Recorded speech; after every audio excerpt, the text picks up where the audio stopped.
Halo semuanya, selamat datang di channel Hadinata Academy. Di video kali ini kita akan mempraktekkan cara menghitung tanggal di masa depan di Excel. Nah, untuk file yang digunakan pada video ini bisa kalian download ya, si gratis. Caranya mudah, kalian cek di kolom deskripsi lalu kalian klik link download file. Maka file tersebut akan terdownload otomatis pada perangkat kalian. Jika kalian sudah downloadnya, langsung saja kita praktekkan bersama-sama. Contoh misalnya di sini terdapat table, ada beberapa project gitu ya. Kita coba saja praktikkan satu persatu. Yang project yang pertama contoh, di sini dapat table, bisikan tanggal mulai dari project tersebut, dan ada data lama pekerjaannya. Nah, berapa sih atau kapan sih perkiraan tanggal selesai dari project tersebut? Nah, di sini kan project 1 catatan semua hari di kalender. Jadi pekerjaan itu setiap hari tanpa ada libur. Nah, untuk kasus ini caranya mudah. Kita ketik sama dengan masukkan tanggal mulainya ditambah lama pengerjaannya, tekan enter. Kita posisikan di tengah garis berapi, tarik datanya ke bawah. Nah, maka hasilnya pun muncul ya. Jadi tanggal mulainya tanggal 3 bulan 2 tahun 2005, lama pengerjaannya 3 hari, tanggal selesainya tanggal 6 bulan 2 tahun 2025 ya. Contoh misalnya tanggal 3 tuh hari Senin, selesainya hari Kamis ya. Dan seterusnya ya, baik data yang di bawahnya juga, dia akan menambahkan otomatis. Nah, jadi seperti itu contoh yang pertama. Contoh yang kedua, di sini dapat proyek kedua, hanya hari kerja saja, Senin sampai Jumat.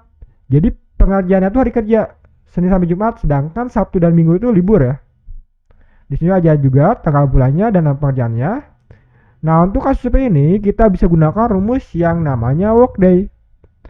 Kita coba ketik sama dengan workday, WORKDAY. Kita bisa pilih yang intl, sebenarnya tab.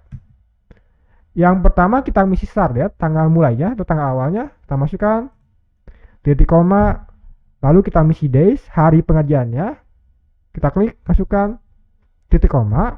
Nah, selanjutnya di sini ada weekend. Weekend itu artinya liburnya, gitu. Nah, di sini kan kerjaannya Senin sampai Jumat. Berarti liburnya tuh Sabtu sama Minggu. Sabtu sama Minggu tuh bahasa Inggrisnya adalah Saturday dan Sunday gitu ya. Ini ada nomor 1 nih.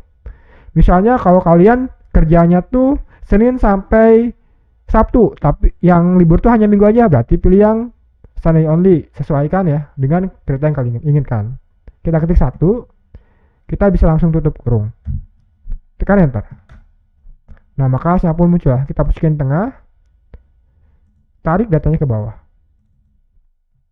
Nah, contoh tanggal 3, pekerjaannya 3 hari, tanggal 6 beres. Nah, selanjutnya contoh yang kedua, dimulainya itu kan tanggal 3 bulan 2 tahun 25. Lama pekerjaannya 7 hari. Nah, selesainya tuh tanggal 12. Nah, kenapa tanggal 12? Di sini 1 2 3 4 5 6 7. Nah, berarti tanggal 12 selesai nih. Sabtu minggunya kan libur, jadi 2 hari dilewati. Nah, jadi seperti itu teman-teman untuk contoh yang kedua. Selanjutnya kita coba contoh yang ketiga. Di contoh yang ketiga ini, proyek 3 hanya hari kerja saja ditambah tanggal cuti. Berarti Senin sampai Jumat kerjanya ditambah tanggal cuti. Tanggal cutinya yang ini. Nah, ada datanya nih, dia akan cuti atau tim tersebut akan cuti di tanggal-tanggal ini gitu ya. Nah, sama tadi kita bisa gunakan rumus workday.intl sama dengan workday, WORKDAY titik intl tab. Masukkan tanggal mulainya, titik koma. Masukkan lama pengerjaannya, titik koma. Weekendnya Sabtu dan Minggu, titik 1, titik koma. Nah, lalu di sini kita masukkan holiday. Holiday ini tanggal-tanggal di luar kalender. Misalnya kita ingin cuti atau izin atau misalnya ada sakit ya. Kita atau ada halangan apapun gitu ya, kita bisa masukkan. Nah, holiday-nya di tanggal cuti ini kita blok saja data tanggalnya seperti ini. Nah, karena kita ingin mengisi data yang di bawahnya, kita tekan F4 pada keyboard. Nah, akan muncul simbol dolar seperti ini teman-teman. Ini berfungsi untuk mengunci data tersebut agar tidak berubah saat kita autofill untuk mengisi data yang di bawahnya. Tutup kurung, tekan enter. Kita posisikan di tengah, tarik datanya ke bawah. Nah, maka hasilnya pun muncul.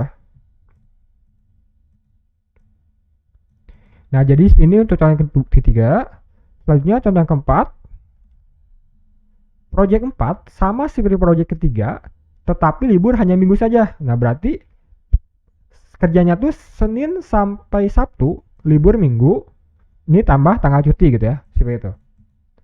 Nah, sama tadi kita bisa gunakan rumus workday.intl sama dengan workday workday.intl tab, masukkan tanggal awalnya, titik koma, lama pengerjaannya, titik koma, weekendnya tuh hanya minggu saja, berarti kita masukkan Sunday only gitu ya, Sunday only 11 tab, titik koma, holiday-nya kita masukkan tanggal cuti, F4 tutup kurung, enter. Kita posisikan di tengah, tarik datanya ke bawah. Nah, maka hasilnya pun terisi ya. Nah, jadi seperti teman-teman ya, cara menghitung tanggal di masa depan untuk menghitung project atau menghitung kerjaan kalian dengan cepat dan tepat walaupun jumlah dan sangat banyak. Semoga kalian paham dan dapat mempraktekkannya dalam kerjaan kalian.